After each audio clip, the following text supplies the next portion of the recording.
The conversation they never wanted the public to hear may have finally escaped the walls of Sandringham, and according to whispers now exploding through royal circles, Sophie, Duchess of Edinburgh, allegedly knows exactly what was said behind those locked doors just days before Meghan Markle and Prince Harry detonated the monarchy with their shocking royal exit. Because for years, the public believed the Sandringham Summit was simply a tense family meeting about working arrangements and future plans. But insiders are now claiming that what really happened inside that estate was far darker, colder, and far more personal than anyone was ever told. And the reason this story is suddenly erupting again is because Sophie, the woman known inside palace walls for staying silent, disciplined, and dangerously observant, reportedly hinted that one hidden conversation changed everything forever. He always exchanged words with everybody because it didn't matter what anybody was doing in and around the estate here. The timing of this alleged revelation is what has royal watchers completely spiraling, because this did not surface during the Oprah interview. It did not emerge during Harry's memoir. It did not appear when Netflix cameras were roaming California searching for tears and dramatic lighting. No, this supposedly came out quietly, carefully, almost like a warning whispered too late. And that is why people inside palace circles are paying attention. Sophie is not known for chaos. She is not one of the royals who leak emotional stories to newspapers every weekend. She built her entire royal image on restraint, loyalty, and silence. Which means if her name is now attached to claims about a hidden Sandringham conversation, many believe something explosive may have happened behind those royal doors that the public has never truly understood. Because according to insiders, the official version of the Sandringham Summit was never the full version. The world saw photographs of a grim-faced Prince William arriving separately. They saw Prince Harry looking tense. They saw Queen Elizabeth attempting to hold together a family already cracking under pressure. But allegedly missing from public understanding was a private exchange that happened before the main discussions even began. An exchange involving Meghan's future inside the monarchy, and a warning so direct that it reportedly stunned the room into silence. The alleged conversation, according to palace gossip now circulating again, began after senior royals realized Meghan and Harry were no longer negotiating from a place of compromise. They were preparing an exit strategy, not emotionally, commercially, strategically. And that detail changes everything, because insiders now claim Sophie privately observed that the couple were already thinking beyond the institution, while the institution was still desperately trying to save the marriage between duty and rebellion. One palace source allegedly described the atmosphere inside Sandringham as ice pretending to be civility. Everyone smiled for protocol. Everyone used polished language. But underneath, panic. Real panic. Because the monarchy had suddenly realized that two of its most globally recognizable figures were preparing to weaponize their departure in ways nobody inside that family had ever seen before. And then came the moment that allegedly froze the room. According to the whispers now attached to Sophie's name, one senior royal privately questioned whether Meghan had ever truly intended to remain inside royal life permanently at all. Let that sink in. Not whether she struggled, not whether palace life was difficult, but whether the exit itself had quietly been part of a longer strategy from the beginning. That alleged accusation reportedly changed the energy inside the room instantly. Harry became defensive. Voices reportedly rose. Staff were removed from certain corridors, doors closed. And for the first time, the family allegedly stopped discussing public image and started discussing trust. That is the part royal watchers cannot stop obsessing over. Trust. Because once trust collapses inside that family, history shows there is rarely a way back. And according to palace whispers, Sophie allegedly watched that trust die in real time during the Sandringham gathering. She supposedly saw William become colder than anyone had ever seen him before. Not emotional, not explosive, worse, controlled, detached. The kind of silence that says a relationship has crossed a line it can never uncross. Sources now claim William believed private family frustrations were already being strategically documented long before the Netflix deal or memoir ever became public. And if that is true, it completely changes how people interpret the royal fallout, but the most explosive part of this alleged hidden conversation centers around Queen Elizabeth herself. Because according to insiders now tying this story to Sophie, the late queen supposedly made one heartbreaking observation during the discussions. She allegedly feared the monarchy was no longer dealing with a family disagreement, but with a media operation. That sentence reportedly devastated the room because it implied something something terrifying to the institution, that the Sussex crisis was no longer private pain. It had become public strategy. And once that realization landed, insiders claimed the tone of the meeting shifted permanently. Suddenly, the discussion was not about half and half out royal arrangements anymore. It became about survival, containment, damage control, because behind palace walls, they allegedly feared that every future disagreement could become a headline, a podcast episode, a documentary scene, or a chapter in another book.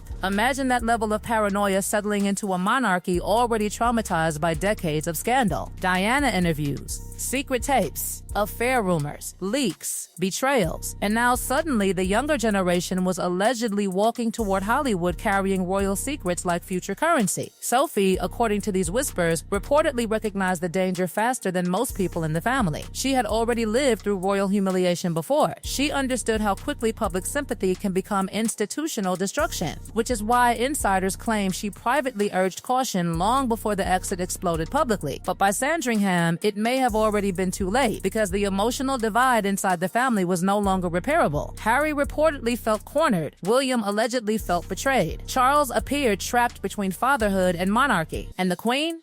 Sources describe her as emotionally exhausted, watching the same cycle of royal pain repeating itself again in front of her eyes. Then came the detail that allegedly shocked Sophie most of all. According to palace whispers, Meghan supposedly remained remarkably calm during parts of the crisis, while everyone else emotionally unraveled around her. That detail keeps resurfacing because insiders interpreted it in wildly different ways. Some saw composure, others saw calculation. But according to those now discussing Sophie's alleged observations, the contrast inside Sandringham became impossible to ignore. While royal aid scrambled, while tensions escalated, while Harry emotionally battled his own family, Meghan allegedly appeared focused on the future beyond the palace walls. And maybe that is why this story refuses to die. Because years later, people are still asking the same haunting question. Was Sandringham the moment Meghan and Harry were pushed out of the monarchy, or the moment the monarchy realized they had already mentally left long before the public announcement ever arrived? What allegedly happened after that hidden Sandringham exchange is where the story turns from royal disagreement into something that palace insiders now describe almost like a silent civil war inside the House of Windsor. Because according to whispers connected to Sophie's supposed account, the meeting did not end with reconciliation, healing, or emotional breakthroughs. It ended with realization, a brutal realization. The family allegedly understood that no matter what agreement was offered, no matter what compromise was negotiated, the damage had already spread too far behind the scenes. And perhaps the most haunting part is that the public smiling photographs afterward may have been covering a collapse that had already privately happened. According to insiders, one of the most tense moments allegedly came after discussions shifted toward future media exposure, because by then, royal advisors were reportedly terrified about what private conversations could eventually become public stories. Think about that for a second. Imagine being inside the royal family, a system built almost entirely on secrecy, discretion, and controlled appearances, while suddenly fearing that every emotional argument, every disagreement, every family frustration could one day appear on American television with dramatic music underneath it. Palace aides allegedly described the atmosphere as suffocating. Nobody knew what information had already been shared externally. Nobody knew which private conversations were considered off limits anymore. And according to whispers tied to Sophie's observations, that uncertainty poisoned the room more than the actual arguments themselves. Because once people stop speaking freely inside a family, the family itself starts breaking apart from the inside. And insiders now claim that is exactly what happened after Sandringham. William allegedly became deeply cautious. Charles reportedly started relying on smaller and smaller inner circles. Conversations became shorter. Meetings became more formal. Trust reportedly collapsed so badly that some aides privately described the Sussex situation as a permanent fracture rather than a temporary crisis. That is why Sophie's alleged comments now carry so much weight in royal gossip circles. She supposedly witnessed the emotional before and after. She saw what the family looked like before the exit drama and what it became afterward. And according to those palace whispers, there was one particular detail from Sandringham that Sophie allegedly never forgot. It supposedly involved Prince Harry himself, because while public narratives later painted him as confident, liberated, and fully committed to leaving royal life behind, insiders claim that Harry inside Sandringham looked emotionally torn apart. Furious one minute, silent the next. defensive, exhausted, emotionally cornered. One source allegedly claimed Harry spent parts of the discussions trying to convince the family that he could somehow balance private freedom with royal identity without destroying the institution itself. But according to whispers tied to Sophie's perspective, nobody in that room truly believed such a balance was possible anymore. What makes the story feel even darker is the alleged emotional state of Queen Elizabeth during the aftermath. Insiders now claim the late Queen appeared deeply wounded, not simply because Harry wanted independence, but because the conflict had become public spectacle. According to palace whispers, she reportedly struggled with the idea that deeply private family tensions were now being transformed into global entertainment. Interviews, teasers, book deals, public accusations. Royal insiders allegedly say that for the Queen's generation, personal pain was something hidden behind palace walls no matter how severe it became. But suddenly, the monarchy was dealing with a generation willing to publicly narrate that pain to millions. And according to the rumors now attached to Sophie's perspective, that is why there was never truly a path back after Sandringham, no matter what the public hoped for later. The Oprah interview may have shocked the world, but insiders allegedly say the emotional break had already happened months earlier inside that estate. By the time cameras rolled in California, the trust inside the family had already collapsed beyond repair. That is why people now view Sophie's alleged hidden conversation revelation as so explosive, because it reframes the entire royal exit story. Suddenly, the narrative stops looking like one dramatic decision and starts looking like a slow-motion fracture years in the making. Tiny tensions building quietly behind palace walls until finally one closed-door meeting at Sandringham exposed the truth nobody wanted to say out loud. The monarchy and the Sussexes were no longer fighting over roles. They were fighting over reality itself. One side believed royal life required silence, hierarchy, sacrifice, and institutional loyalty. The other believed personal truth should be public, emotional wounds should be spoken, and global visibility could become personal freedom. And somewhere between those two worlds stood Sophie, quietly watching it all unravel, allegedly realizing long before the public did that the family was not heading toward reconciliation, but toward an ending. Because in the end, according to these palace whispers, the most devastating part of Sandringham was not the shouting, the tension, or even the accusations. It was the silence afterward.